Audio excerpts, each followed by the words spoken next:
Hi, in this video I'm going to be sharing with you the reasons why people become addicted to drugs and alcohol. Hi, I'm Gret Leach. I'm a former lawyer who's making my transition into my full-time purpose to help you to experience more joy, inner peace, confidence and passion by understanding who you are at a soul level and by reaching your full potential. I'm really excited to share this video with you, and in the video I'm going to be sharing with you my own personal experiences with drugs and alcohol for over a decade of my life. But before I get into the video, please hit the like and subscribe button because it will help me to grow the channel and reach more people that need to hear my messages. Without further ado, we'll get into the video. It's been about 7 or 8 years now since I touched any kind of drug. I spent over a decade of my life, probably about 12 years of my life, from the age of about 16, 17. I kind of started out with smoking weed, you know, the normal alcohol, you know, go out with my friends. We'd go out, there used to be a club down the road from us called Sevens nightclub.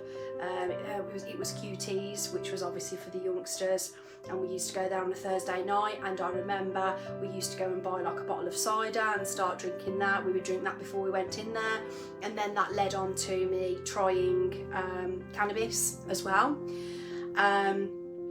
I was always one of those people actually to start with that was very much anti-drugs and was like, oh no, you know, I saw some of my friends doing things. They started messing around with like, you know, ecstasy and speed, which we used to call base. And for a long time they all did that, and I was around them and I didn't touch it. I did obviously smoke a bit of weed. It wasn't really for me, to be honest with you. It did used to make me feel quite anxious, quite paranoid, and knowing who I am now, that I've got ADHD and I'm an empath and an introvert and a very sensitive person that feels everybody else's energy, and for a long time I was very unhealed because I had all of this conditioning and everything else placed onto me. It all made total sense why I just wasn't comfortable in that situation where other people could sit there and have a spliff, or I don't know what you'd call them in, you know, depending on where you're watching. We used to, like, there's bongs and things like that, but we used to make something that was called a bucket. It makes me laugh actually saying it, but it was like a bottle with a bag, and you would burn the weed in it and put the bag up and suck it out. And the thought of that now, when it used to hit the back of your throat, was absolutely vile. But that's what everyone used to do, all of my friends, and that's what I kind of did when I smoked it. And they would all just be comfortable, and we'd be sitting around in somebody's room and the guys would be playing on the PlayStation or whatever, and I just never ever felt comfortable. It didn't make me feel confident. And what I know now about myself is that the drugs of my choice were things that made me feel confident. So number one, alcohol. Two, my go-to drug in the end, which I, you know, did probably for probably about 8 years. Most weekends, was cocaine, because it was a social drug for me. I remember the first time I had it, and I think it was like my 18th birthday, and we all went up to a local pub to us that used to be called the Greyhound, and I just remember having this line of cocaine and going over and speaking to people that I wouldn't normally go and speak to, and I'd be just sitting there having these conversations with, like, you know, the more popular or older guys in different groups, and I just always remember that, and I can see it now, and I just thought, wow, this makes me feel so confident, because I lacked that confidence in myself, which I will get onto the reason why I did turn to drugs and alcohol in my lifetime. But yeah, so going back to how it kind of started was probably around the age of 16, 17 with smoking weed. That wasn't really my thing. I used to like to drink, so then some of my friends we'd meet up and they'd smoke weed and then go and get something from McDonald's, and there's me with a bottle of cider, and I'd want to be like this full of energy kind of person, chatty, wanting to feel confident, you know, like kind of weed didn't do that for me, so I wasn't comfortable smoking it really. And then as time went on, it kind of led on to harder stuff, like you guys probably know as speed, we used to call it bass, and I started doing that, and that was a horrible drug because it would literally like make you feel so, you couldn't eat on it, so it'd keep you up for a good night, probably longer than that, to be honest with you, and then you couldn't eat properly for ages, and just the feeling of your stomach all sunken in, and oh god. But that was the thing that I then went to, and we used to go to clubs. We used to go clubbing, and the first club that I ever tried to get into, I think I was only about 16 or 17, and me and my friends had this fake ID made up, and we all went over there, and I wasn't able to get in. And some of you might say, friends, because they weren't friends, but I wasn't able to get in, and none of them came back out basically to help me, and I was left on the streets of Birmingham, and I ended up getting a taxi back with somebody that I didn't even know, with 4 ecstasy tablets in my bra that I'd taken for the night. And when I got home, my dad absolutely hit the roof and was slamming the wardrobe, and he had to pay the man £40 for the taxi, and he just said he was just so angry that he basically, as parents, they'd allowed me to go over to that club. And you know, then the people that I went with weren't reliable, and I ended up in that situation, which anything could have happened. And I think my mum and dad had nightmares about that scenario for years and years and years. So yeah, it kind of led on then to doing, you know, speed, and then it was pills, because we used to go clubbing. We had there was a big chunk of my life where we would go out clubbing to all of these, you know, hardcore hard house raves, or all sorts of things, and I'd be there in fluffy boots and glow sticks and neon paint all over my face. And don't get me wrong, those times were absolutely brilliant, and I've got some amazing memories. And I did always like the feeling of, the fuzzy feeling of the warmth of, you know, like you're all high and you're all surrounded by this music, you're all together, you know. It did bring out such like a loving side to me, and obviously that's why they call it the love pill, ecstasy, because that's what it does. But then when you go from one drug to another, and everybody always says, oh, I won't go to the next thing, and everyone always says, oh, it starts with weed and then it goes to something else and then something else and then something else, and you'll go, nah, that won't happen. But that is naturally what happens, because once you've tried something, you subconsciously think, oh, it's fine, you know, I'll just try something else. And it just led on from one thing to another. And I can always remember when I moved on to another drug, that at first I'd be like, oh, I'd never do that. Like with cocaine, I remember all of my friends starting to do it, and I was like, what's that? And they were like, cocaine. I was like, oh my god, like that's really hardcore stuff, like, you know, crack and cocaine, and you know, you're getting into like the sorry, I can't think of the word, but you know, where crack and cocaine are together, you know, you're getting into that level of drugs when you think about cocaine, really. And for ages I didn't touch anything, but my friends were all doing it.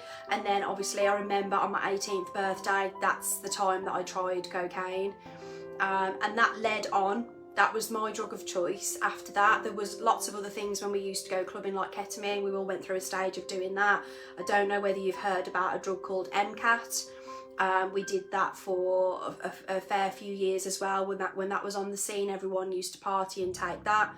I have tried crack as well. I have tried crack cocaine twice, which is obviously one of the most dangerous drugs that you can take, and again in the same category as heroin. But cocaine was my drug of choice, and I used to love the concoction of alcohol and cocaine together. I didn't like cocaine on its own at all. It used to make me feel really paranoid, and I actually couldn't speak. It was horrible.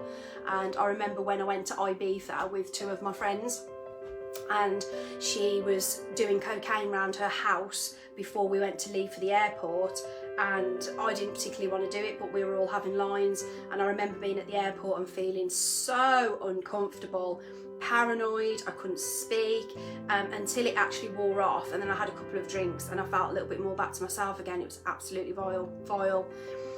So I never used to like cocaine on its own. I used to like the concoction of alcohol and cocaine together, and that produces another drug as well. I can't remember what it's called now, but if you look at it all on the internet, it will recommend that you don't do drugs and alcohol together, because it does cocaine and alcohol. Sorry, because it does create another. It does create another drug. But that's what I liked. It made me feel confident, like very confident. And that leads me on to the reasons why I ended up in such a deep hole, and such a sorry, I'm struggling to think of the words. The friendship group that I was around was just not right for me. Destructive is the word. Why I ended up in such a dark place, taking drugs every single weekend, why my lifestyle was so destructive, and how it was just very very detrimental on my life and me as a person, my mental health, my physical health. And the reason why, and I know this now, is because number one, I had a lot of heavy conditioning placed on me from my parents, in particularly my mom. And I've had all of these conversations with my mom now. She knows all about the drugs, she knows all about the conditioning, and by me actually doing the work and taking that step over the last 6 years to undo all of the things that no longer serve me, which included the conditioning that my mom put onto me, that has then helped my mom to heal as well, and it's had a ripple effect on her, and also little bits on my dad. My dad wasn't so much, but my mom, she lived in a little village, and she said everybody knew everybody's business, and it was all very much, well, you've got to do a certain thing or be a certain way or talk a certain way because everybody's going to know your business, and if you don't, how's it going to be looked at, basically. And so she passed on what she knew. It came from a place of love, a total place of love, but she only passed on to me what she knew. And unfortunately, that heavy conditioning of me having to be a certain person, me having to always have other people, how they might think, in the forefront of my mind, the way that I spoke, down to what kind of job and career that they wanted me to have. It was all very much with the mind of how other people are going to perceive me. So I spent my whole life trying to be somebody for someone else or other people, and it unfortunately led to me going down a destructive path of drugs and alcohol, trying to escape my own body, trying to escape my own mind, and because I didn't know who I was, and without the drugs and alcohol I had absolutely no confidence, really, to be honest. And so that is the reason why I turned to drugs and alcohol. But also throughout my spiritual awakening over the last 6 years, my self-evolutionary journey of working with different coaches and mentors, and now being in a position where I help people myself, and having the tools to be able to navigate life, I've since found out that I'm an empath. That was one of the very first things that I found out, and that I'm so very sensitive and I absorb other people's energies, and that would have been going on unconsciously on top.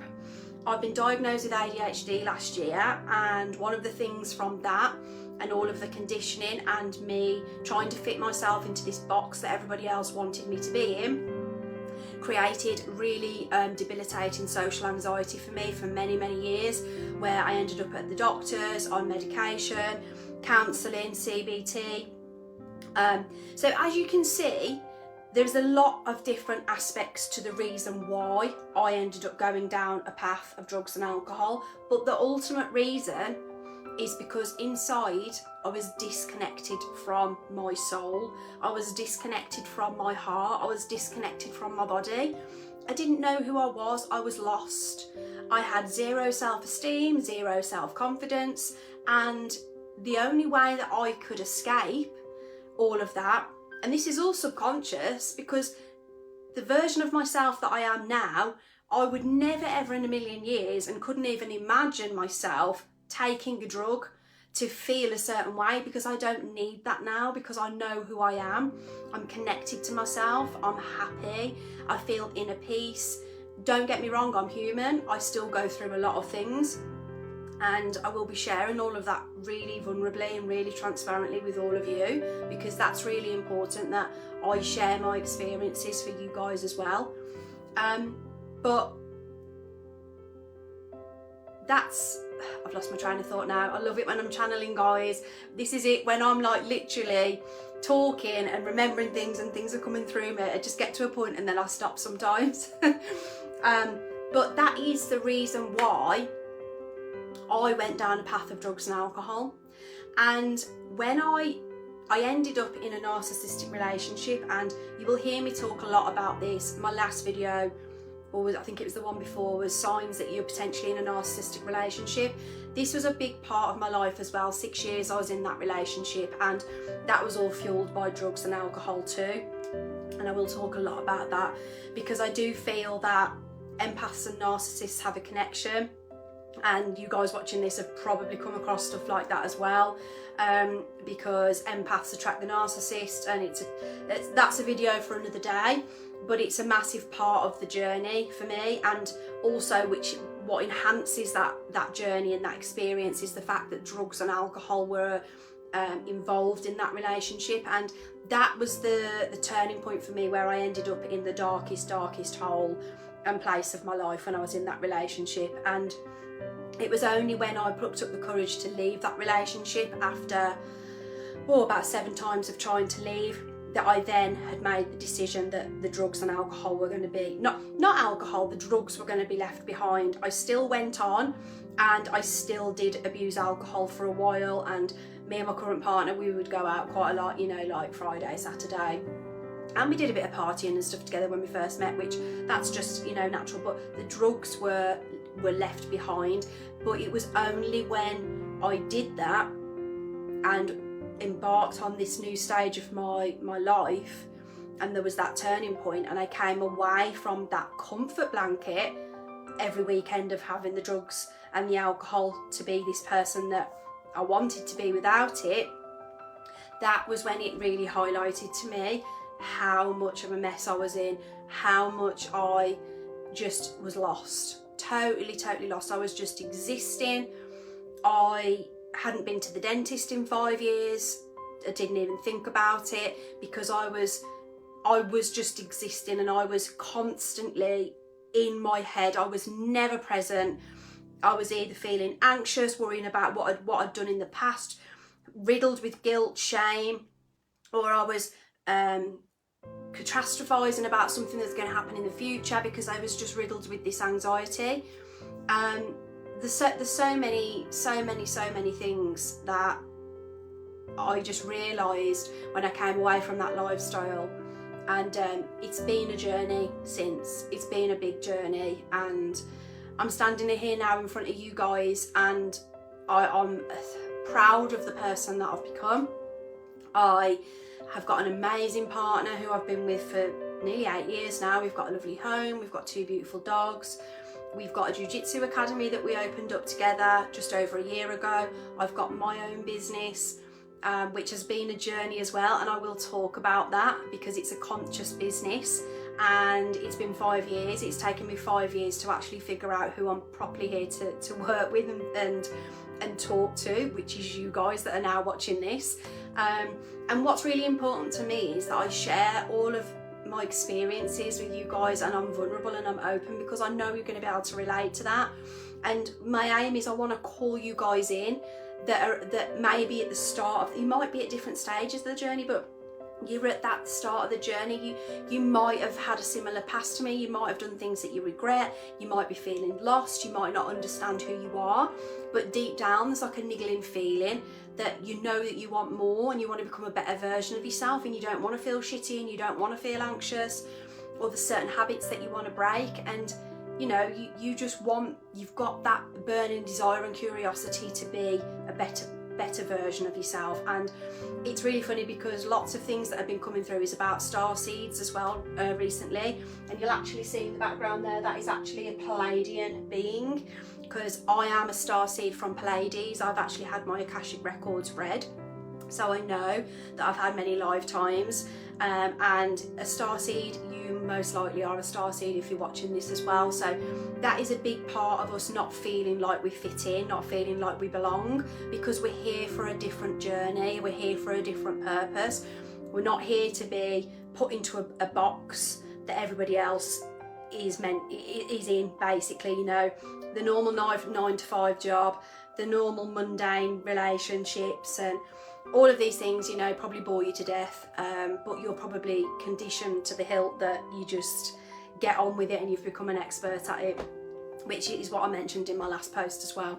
So yeah, those are the reasons for me personally why drugs and alcohol played such a massive part in my life. And I know that they were there for a reason. I know it was always meant to be part of my journey, because everything that I go through, everything that I seem to experience in life is so I can pass that experience and that knowledge and that wisdom and that support and guidance onto other people that are that one step behind me. And that's my aim with this channel, is to share all of my stories, and, you know, for you guys to resonate, and, you know, for us to create a relationship where you know that there's other people that are going through that or who have been through that, and that in itself provides you with comfort. So on that note, I'm going to leave it there. I hope that you enjoyed the video. Please don't forget to like and subscribe, so it will help me to grow the channel and reach more people like yourself. Thank you for being here, and I'll see you on the next video. Lots of love.